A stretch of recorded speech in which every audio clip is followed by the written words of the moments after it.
আসসালামু আলাইকুম। আজকে আমরা জানবো কিভাবে ব্যস্ত টাইমের পাশাপাশি 6.5 অর্জন করা যায় আব্দুর রহমান স্যারের কাছ থেকে। This is Tanvin Tanisha. I am one of the faculty members at Hexa Zindabazar. Please, sir, introduce yourself. আমার নাম আব্দুর রহমান। আর আমি 31st জানুয়ারিতে লাস্ট পেপার বেসড এক্সাম দিয়েছি। আর এক্সামটি অনেক মানে আমার অনেক দিন থেকে আশা ছিল যে আমি এক্সাম দিয়ে দিব, মানে লাস্ট পেপার বেসড যেহেতু এক্সাম, এটি আমি ডিসিশন নিয়েছিলাম। আর এটি আমার থার্ড এক্সাম ছিল। আর মূলত কথা হচ্ছে যে আহ, আমার একটি বিজনেস আছে। আর বিজনেসের পাশাপাশি আমি আমার একাডেমিক স্টাডিও কমপ্লিট করেছিলাম, মাস্টার্স। এবং এই বিজনেসের পাশাপাশি আমাকে কিন্তু আইএলটিএস-এর প্রিপারেশন নিতে অনেক হয়েছিল। স্ট্রাগল। জি। তো আমার টোটাল জার্নিটা ছিল 25 ডেজ। আমি অনেক শর্ট এইচএসসি, টাইম।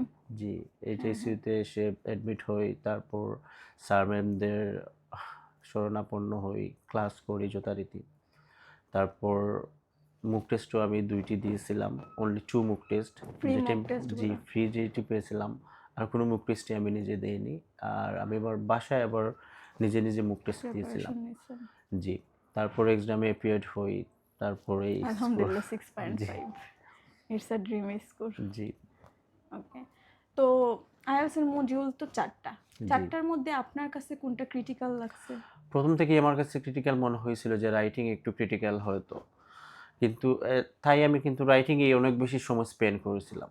কিন্তু মেইন এক্সামে গিয়ে যখন আমি 300 অনেক ওয়ার্ডস এক্সিড করে ফেলি, তখন আমি মনে মনে ভাবতেছিলাম যে আমি রাইটিংয়ে কিন্তু একটা পেনাল্টি খেয়ে যাব। বেশি তো ওয়ার্ড হয়ে গেছে। জি, জি, এর জন্য। তারপরও আলহামদুলিল্লাহ রাইটিংয়ে 5.5 ব্যান্ডের নিচে নামেনি। হ্যাঁ, হ্যাঁ। কিন্তু আমি বিশেষ ফোকাস দিয়েছিলাম লিসেনিংয়ে, কারণ লিসেনিং এ মূলত সবাই একটা জিনিস মাথায় এটা ক্যারি দিয়ে করে। জি, সব এটা মিলানো দিয়ে যায়। হ্যাঁ, হ্যাঁ। মানে স্কোর বাড়ানো যায়। বাড়ানো যায়। তাই লিসেনিংও আলহামদুলিল্লাহ 7.5 আসছে। আর রিডিং অনেক হার্ড হয়েছিল, এই কারণে সবার কাছে মনে হয়েছিল যে হার্ড হয়েছে। কিন্তু আমি মনে করছি যে এটি সিকোয়েন্স ফলো করে নাই। মানে তার পেসেসটা ফার্স্টে দিয়ে দিছে। তাই অনেক, ক্রিটিক্যালটা জি, ফার্স্ট। জি। মানে আমাদের হেক্সাসে যেরকম অনেক সময় মুখ হ্যাঁ, হ্যাঁ, হয় না, হ্যাঁ। মানে এরকম একটু দিয়ে ক্রিটিক্যাল দিছে। থাকে। জি। হ্যাঁ। তারপর আমি এটা ধরে ফেলছি। তারপরও সেকেন্ড অ্যান্ড থার্ড পেসেস ভালো হইছে আলহামদুলিল্লাহ। তো যারা এটি বুঝতে পারে নাই তাদের জন্য একটু হার্ড হয়েছে। কিন্তু এক্সাম ঠিকই, মানে স্ট্যান্ডার্ড জি, হয়েছে। এক্সাম স্ট্যান্ডার্ডই হয়েছে। প্লাস ওই যে অনেকে বলে লিসেনিং হার্ড হইছে 3 ওয়ার্ডের। কিন্তু ম্যাক্সিমাম আনসার 1 ওয়ার্ডের ছিল। তাই আমি কিছু, কিছু ছিল জি, 3 জি, ওয়ার্ডের। কিছু, কিছু না হ্যাঁ, হ্যাঁ। বলতে 5 থেকে 6টি হবে 3 ওয়ার্ডের।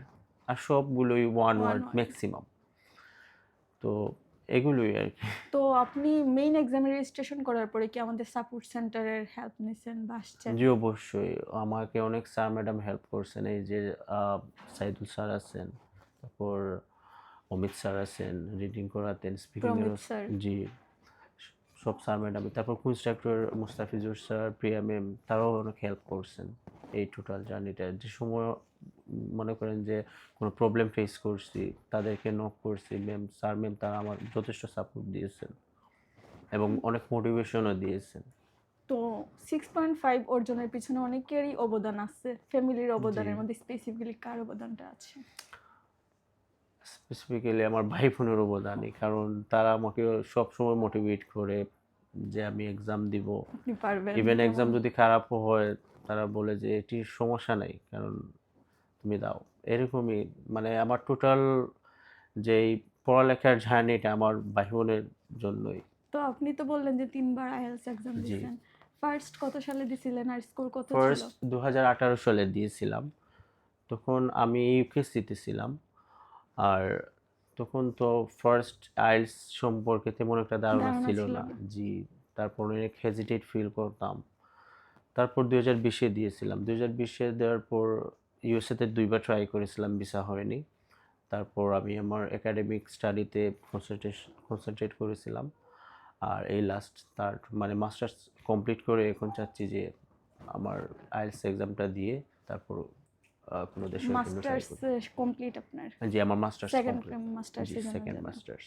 কোন দেশ আপনি আপনার জন্য আর কি? এখন তো আমেরিকা, কানাডা এই কান্ট্রিগুলোতে তো ভিসার ইস্যু কম। কম। তাই আমি হ্যাঁ, হ্যাঁ। চাচ্ছি যে ইউরোপের কোনো ভালো একটা কান্ট্রিতে অ্যাপ্লাই করব, আর যদি আল্লাহ নসিবে ইনশাল্লাহ হয়ে রাখে। যাবে। জি ওকে স্যার, আপনি তো ব্যস্ত টাইমের পাশাপাশি অনেক ডিসেন্ট একটা স্কুল পেয়েছেন। জি তো আপনি কি আমাদের অডিয়েন্সের জন্য কোনো একটা ভালো অ্যাডভাইস, লাইক তারা কেমনে ব্যস্ত টাইমের পাশাপাশি এত ভালো একটা স্কোর পেতে পারে? এটা বললে ভালো হয় তাদের জন্যে। জি, আসলে ব্যস্ততা বলতে আমার মতো যারা মনে করেন যে বিশেষ করে অনার্স ফোর্থ ইয়ার লেভেল বা মাস্টার্স লেভেলের যারা স্টুডেন্ট রয়েছে তাদের অনেক ব্যস্ততা রয়েছে। কারণ মনে করেন যে তারা একাডেমিক পড়াশোনার পাশাপাশি ফ্যামিলিকেও অনেকে সাপোর্ট দিতে সাপোর্ট হয়, দিতে হয়। বা ফাইন্যান্সিয়াল যদি কোনো ক্রাইসিস না থাকে তারপরে অনেক কাজ থাকে। ফর এক্সাম্পল, আমার বিজনেস আছে, যদিও আমি বিজনেসে না যাই তাহলে কোনো সমস্যা হবে না, কারণ আমার ভাই আছে, কিন্তু তারপরেও একটা ফ্যামিলিগত দায়বদ্ধতা থেকেই যায়। থাকে। তাই ঠিক এই বিজনেসে আমার যেতে হয় বা একটু সময় দিতে হয়।